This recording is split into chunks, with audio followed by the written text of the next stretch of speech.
என்றாவது உனக்கு என் கூடவே இருந்துவிட வேண்டும் என்று தோன்றும். அப்போது யோசிக்காமல் எல்லாவற்றையும் விட்டுவிட்டு வந்துவிடு. நீ என்னை நோக்கி மிகவும் தாமதமாக வரும்போது நான் இல்லையே என பயப்படாதே. அது அப்படித்தான் நிகழும். நீ என்னிடம் வருவதுதான் முக்கியமே தவிர வரும்போது நான் இருப்பதல்ல.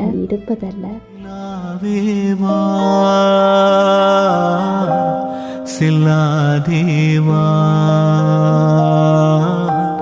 என்னாலும் பொன்வானம் மனுஷ்யபுத்திரன்.